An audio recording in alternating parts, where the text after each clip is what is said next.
దేవుని కృప కలిగిన నామలో మీ అందరికీ కూడా ప్రత్యేకమైన వందనాలు. మరొక వాగ్దానం వినడానికి దేవాది దేవుడు మనందరికీ ఇచ్చిన గొప్ప కృప. మీరందరూ బాగున్నారా? మీరు చెప్తున్న ప్రతి ప్రార్థన అవసరతను నోట్ చేసుకుని ప్రతిరోజు వాటి గురించి ప్రార్థించడం జరుగుతుంది. మీ దుఃఖదినములన్నింటినీ కూడా దేవుడు విడుదల కలుగు చేసి ఆనందభరితంగా, సంతోషభరితంగా దేవుడు మిమ్మలను అనేక జనులు ఎదుట సాక్షిగా నిలబెట్టబడునుగాక. ఆమెన్. ఈరోజు కూడా దేవుని వాక్యాన్ని ధ్యానం చేసుకుందాము. లేఖన భాగాలు తెరిచి యోబు గ్రంథము 5వ అధ్యాయము 11వ వచనము. ఆయన దుఃఖపడు వారిని క్షేమమునకు లేవనెత్తువాడు. Praise lord. ఎవరైతే బాధతో, ఇబ్బందితో, కలవరంతో, ఒక సాడ్నెస్తో ఉంటున్నారో దేవుడు వారందరినీ కూడా సంతోషానికి నడిపిస్తాడంట. సమాధానముతో దేవుడు నింపి కృప చూపిస్తానని మాట్లాడుతున్నాడు. ఎందుకంటే ఈరోజు చాలామంది అనేక సమస్యలతో బాధపడుతున్నారు. సాతాను వాడికి కొంచెమే సమయమని ఎవరిని మృంగుదుమని వెతుకుచూ తిరుగులాడుచూ మనలను అనేక ఊబిలోకి, అనేక సమస్యల్లోకి, అనేక అనారోగ్యాల్లోకి వాడు నెట్టేస్తున్నాడు. అయితే ఈ సమస్య, ఈ బాధ నుంచి నీవు బయటపడొద్దా? ఈ శ్రమ వచ్చినప్పుడు, బాధ వచ్చినప్పుడు, కలవరం వచ్చినప్పుడు నువ్వు కృంగిపోకూడదు. నా దేవుడు నాకు విడుదలిస్తాడు. నా సమస్యల్లో నుంచి, నా కలవరంలో నుంచి దేవుడే నన్ను బయటపడేస్తాడు. నీ ఆర్థికపరమైన సమస్య, నీ కుటుంబ సమస్య, నువ్వు ఇల్లు కట్టుకుంటున్న వివాహాల విషయంలో ఇలా అనేక రకాలైన ప్రాబ్లమ్స్తో బాధపడుతూ ఉంటున్నావు. నా దేవుడు నేను పడుతున్న ప్రతి బాధను చూస్తున్నాడు. నేను అనుభవిస్తున్న ప్రతి కలవరాన్ని చూస్తున్నాడు. నా దేవుడు నన్ను విడిచిపెడతాడా, వదిలిపెడతాడా? బాధింపబడుతూ ఉంటున్నావు కదా, ఆయనే నీకు న్యాయము తీరుస్తాడు. ఆకలి గొంటూ ఉంటున్నావు కదా, దేవుడే నీకు ఆహారాన్ని దయచేస్తాడు. నేను బంధింపబడుతున్నాను పాస్టర్ గారు, చెరలో ఉన్నాను, నా భర్త, నా భార్య, నా బిడ్డలు వేదనకరమైన పరిస్థితులతో నేను బాధపడుతున్నానంటే ఆయన బంధింపబడుతున్న ప్రతి ఒక్కరిని కూడా విడుదల కలుగు చేస్తాడు. పాస్టర్ గారు, వీళ్ళకేం అర్థం కావట్లేదు, నా కుటుంబానికి రక్షణ తెలియట్లా, బాప్తిసము తెలియట్లా, ప్రభుని గురించిన జ్ఞానం తెలియట్లేదు, కుటుంబాన్ని ఎలా చూసుకోవాలో, బిడ్డలను ఎలా చూసుకోవాలో, తల్లిదండ్రులను ఎలా చూసుకోవాలో తెలియట్లేదు, వీళ్ళ కన్నులు తెరిచేయి ప్రభు అని ఆయన అడిగితే, ఎవరైతే కళ్ళుండి కూడా చూడలేని స్థితిలో ఉంటున్నారో దేవుడే వారి కన్నులు తెరవజేస్తాడు. కృంగిపోతున్నావేమో, దిగులు పడాల్సిన అవసరం లేదు. ఆయన నీతిమంతుల్ని ప్రేమిస్తాడు.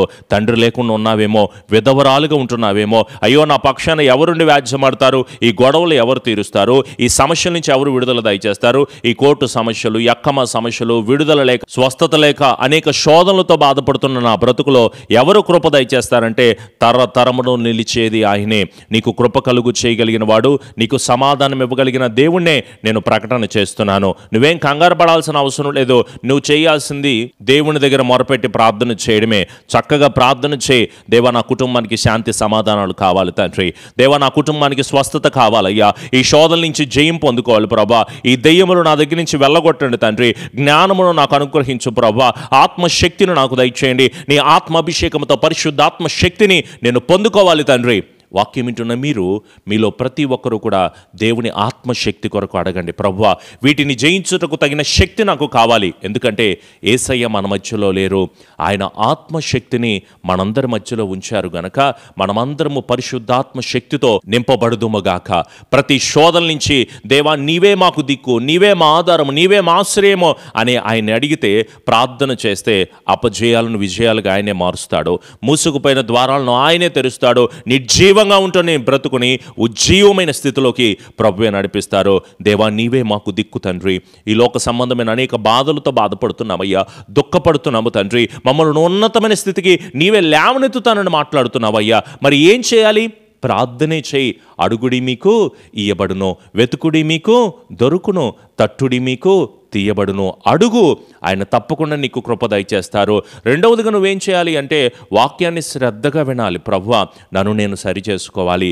ఆదియందు వాక్యముండెను, వాక్యము దేవుని యొద్ద ఉండెను, వాక్యమే దేవుడై ఉండెను. గనుక శ్రద్ధగా దేవుని మాటలు వినాలి. వాగ్దానాలు విను, లైవ్ ఆరాధనలో ఏకీభవించు, దేవుని వాక్యాన్ని చదువు. ప్రభువా నన్ను నేను ఎంతలా సరి చేసుకోవాలి? మీరు పాలు తాగుతారు కదా, మాంసం కూడా తింటూ ఉంటారు కదా, బలమైన ఆహారాన్ని తింటారు కదా, నేను లోతైన స్థితిలోకి నడవాలనుకుంటున్నాను తండ్రి. తగిన పునాదిలో నన్ను నడిపించు ప్రభువా అంటే తప్పకుండా నీ ప్రతి శోధన, నీ ప్రతి బాధ, నీ ప్రతి కలవరం, నీ ప్రతి వేదనకరమైన స్థితి నుంచి దేవుడే విడుదల కలుగు చేస్తాడు. నీకు అడ్డంకిగా ఉంటున్న ప్రతి చీకటి సంబంధమైనవన్నీ కూడా ఖడ్గము లాంటి దేవుని వాక్యము సంహరించబడునుగాక. అగ్ని వంటి దేవుని వాక్యము నీ పరిస్థితులన్నిటినీ కనపడకుండా మాయము చేయునుగాక. ఆమెన్. కేవలం ప్రార్థన చేయడమే కాదు, వాక్యాన్ని చదవడమే కాదు, వాక్యాన్ని వినడమే కాదు, ధ్యానం చేయడమే కాదు, నీవు చేయాల్సిన మరొక పని, నీవు చేసిన ప్రతి పాపమును దేవుని దగ్గర ఒప్పుకో. నా పాపములు క్షమించు ప్రభువా అని ఇప్పుడే అడుగు. దేవా, దూషించాను, మాటతో, చూపుతో, ఆలోచనలతో, తలంపులతో, క్రియలతో నీకు విరోధముగా ఇష్టానుసారంగా నేను బ్రతికాను ప్రభువా. దయచేసి నేను ప్రార్థన చేస్తున్నాను, వాక్యాన్ని వింటున్నాను, అలాగే నా పాపాలను నీ సన్నిధిలో ఒప్పుకుంటున్నానయ్యా అని ఆయన అడిగితే దేవుడు నిన్ను క్షమించునంటావా?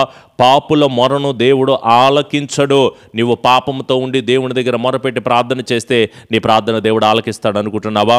దయచేసి నమ్మిక కలిగి నా పాపములన్నీ కూడా క్షమించబడతాయి, నా దోషములన్నిటి కూడా పరిహరించబడతాయి. నేను చేసిన తప్పులు నా దేవుని దగ్గర ఒప్పుకొని అడిగితే నన్ను క్షమిస్తాడు, నన్ను శుద్ధీకరిస్తాడు, నాకు కృప దయచేస్తాడో అనే ఎప్పుడైతే నిశ్చయత కలిగి విశ్వాసముతో ఆయన దగ్గర అడుగుతారో ఆయనే మీ అందరి పట్ల కృప దయచేస్తాడో. చక్కగా వాక్యంలో ఎదగండి, ప్రార్థనా జీవితాన్ని కలిగి ఉండండి, కృతజ్ఞత కలిగి ఉండండి. నా దేవుడు నా పట్ల చేసిన ప్రతి మేలుకై ఆయన దగ్గర నేను కృతజ్ఞత కలిగి ఉంటాను. దుష్టుల సాంగత్యము నాశనానికి నిన్ను నడిపిస్తుంది కదా.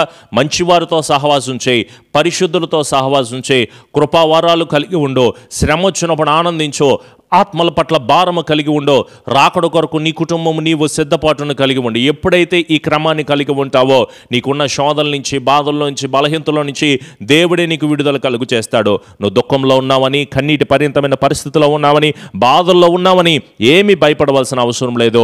నీ పక్షాన ఉన్నవాడు లోకములో ఉన్నవాని కంటే గనుడు గొప్పవాడు. వారు ధనమును బట్టి, డబ్బును బట్టి, ఆస్తిని బట్టి అతిశయపడతారేమో, కానీ మనమైతే నజరేయుడైన దేవుడు మన పక్షాన ఉన్నాడు. శ్రమలో నుంచి విడుదల కలుగు చేయగలిగిన వాడు, దుఃఖభరితమైన పరిస్థితుల్లో నుంచి ఆనందంగా నిలబెట్టగలిగిన వాడు, ప్రతి బాధ నుంచి, ప్రతి శోధన నుంచి, ప్రతి కలవరం నుంచి నిన్ను లేవనెత్తగలిగిన ఆశ్చర్యకరుడు మన పక్షాన ఉన్నాడు గనక భయపడవలసిన అవసరం లేదు. నీ అవమానం ఆశీర్వాదకరంగా మార్చబడుతుంది, నీ నింద దీవెనగా మార్చబడుతుంది, నీ దుఃఖము నాట్యముగా మార్చబడుతుంది. నీవు పడుతున్న ప్రతి కన్నీటి పర్యంతమైన స్థితి నిన్ను క్షేమమునకు దేవుడు లేవనెత్తుతాడో. ఒకానొక రోజు నీవు సాక్ష్యం చెప్పాలి.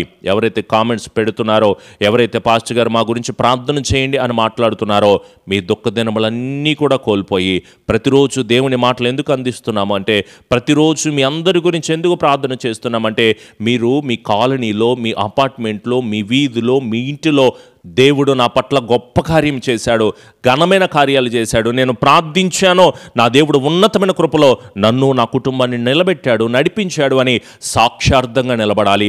సాక్ష్య జీవితము కలిగిన కుటుంబాలుగా మీరందరూ ఉండాలని కోరుకుంటున్నాను. మరి ప్రార్థన చేస్తారా? దేవుణ్ణి అడుగుతారా? సమాధానంతో నింపబడతారా? సమృద్ధి అయిన కృప మీ అందరికీ దేవుడు అనుగ్రహించబడును గాక. ఆమెన్. దేవుని సన్నిధిలో మీరందరూ మోకరించి ప్రార్థన చేయండి. కృపా సత్య సంపూర్ణుడా, మా గొప్ప దేవా, మరొక మారు నీ వాగ్దానము ద్వారా మాతో మాట్లాడి మమ్మల్ని బలపరిచినందుకు వందనాలయ్యా. అవునయ్యా, దుఃఖపడుతున్నాం, ప్రతిరోజు బాధను అనుభవిస్తున్నామయ్యా. దేవా, మమ్మల్ని క్షేమమునకు లేవనెత్తవా. మేము పడుతున్న ప్రతి శోధన, బాధ, అనేక రకాలైన ఇబ్బందులు తండ్రి, మేము చెప్పుకోవడానికి, మాట్లాడడానికి కూడా ఊహించలేని ఒక సమస్య పోతే మరొక సమస్య, ఒక ఇబ్బంది పోతే మరొక ఇబ్బంది, కోడలతో, అల్లుళ్ళతో, బంధువులతో, స్నేహితులతో, కుటుంబాలతో అనేక రకాలైన ప్రాబ్లమ్స్తో బాధపడుతున్నాము తండ్రి. దయచేసి మాకు విడుదల కలుగు చేయరా. నీవే మాకు దిక్కయ్యా, నీవే మా ఆధారము తండ్రి, నీవే నమ్ముకొనదగిన సహాయకుడు. మరొక మారు ఏడుస్తున్న నా బ్రతుకులో నీ మాట ద్వారా మాతో మాట్లాడి బలపరిచినందుకు స్తోత్రంలో. మమ్మల్ని లేవనెత్తుతానని, ఉన్నతమైన స్థితిని మాకు కలుగు చేస్తానని, అత్యున్నతమైన కాపుదల మా జీవితాలు అనుగ్రహిస్తానని మాతో మాట్లాడినందుకు వందనాలు ప్రభువా. శ్రమ వచ్చినప్పుడు, బాధ వచ్చినప్పుడు కృంగిపోకూడదని, మేము భయపడకూడదని, ధైర్యం కలిగిన వారిగా ఉండాలని, విశ్వాసము కలిగిన బిడ్డలుగా నడుచుకోవాలని మాతో మాట్లాడినందుకు వందనాలు, స్తుతులు, స్తోత్రములు ప్రభువా.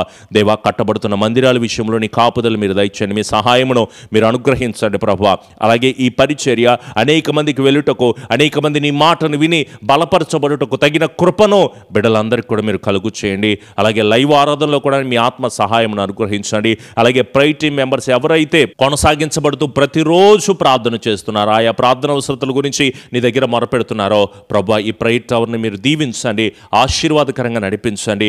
ఎవరైతే ఈ పరిచర్యకి సాకారులు ఉంటున్నారో వారు అర్పిస్తున్న 10వ వంతు, ప్రతిష్టార్పణ, ముక్కుపొడుల అర్పణలు ప్రతిదీ కూడా తండ్రి పరలోకపు దానిలో చేర్చుకుని నీ పరిచర్య కొరకు వారు అర్పిస్తున్న ప్రతిదానికి 100 ఆశీర్వాదాలు బిడ్డలందరూ బ్రతుకుల్లో మీరు అనుగ్రహించి స్థిరపరిచి కృప చూపి కాపుదల దయచేసి, అలాగే కామెంట్స్ పెట్టలేక, వారి ప్రార్థన అవసరతలు చెప్పుకోలేక ఈ ప్రార్థనలు ఏకీభవిస్తున్న ప్రతి ఒక్కరి మీద కూడా మీ ఆత్మకార్యాలు అనుగ్రహించి స్థిరపరిచి కృప చూపి మేలుల చేత నడిపించి స్థిరపరిచి ఆదరణ దయచేసి దీవించమని మా ప్రియ రక్షకుడైన యేసు నామములో అడుగుచున్నాము తండ్రి. ఆమెన్. మన తండ్రి అయిన దీవెన, కుమారుని యొక్క కృప, పరిశుద్ధాత్మని యొక్క అన్యోన్య సహవాసపు సన్నిధి ఎల్లకాలము మరొక వాగ్దానం వినేంత వరకు కూడా నీ ఆత్మ సహాయమును అనుగ్రహించి ప్రతి శోధన నుంచి విడుదల పొందుకునే సమాధానం అనుగ్రహించబడునుగాక. ఆమెన్. యేసు రక్తమే జయం, సిలువ రక్తమే జయం. ప్రభు యేసు నామములో సంపూర్ణ జయము, అపవాది క్రియలకు అనంత నాశనమును కలుగునుగాక. ఆమెన్. మీ అందరికీ కూడా ప్రభు పేరిట ప్రత్యేకమైన వందనాలు. స్క్రీన్ మీద కనిపిస్తున్న ఫోన్ నెంబర్కి మీ ప్రార్థన అవసరతలు తెలియచేయండి. అలాగే ఈ పరిచర్య గురించి మీ అనుదిన ప్రార్థనలో జ్ఞాపకం ఉంచుకోండి. మేము వెళ్తున్న ప్రాంతాలు, అలాగే దేవుని సువార్త అందిస్తున్న ప్రతి పల్లెటూరులో కూడా దేవుని సువార్త విరివిగా అందించబడాలని, అలాగే దేవుని పరిచర్య ఉన్న అవసరతలను తీర్చబడాలని కూడా మీ అనుదిన ప్రార్థనలో జ్ఞాపకం ఉంచుకోండి. దేవుడు మిమ్మల్ని, మీ కుటుంబాలు దీవించునుగాక. అలాగే ప్రతిరోజు ఉదయం 6 గంటలకు లైవ్ ఆరాధన వస్తుంది. తప్పకుండా ప్రార్థనలో ఏకీభవించండి. God bless you all. Praise Lord. రేపటి వాగ్దానంలో కలుద్దాం.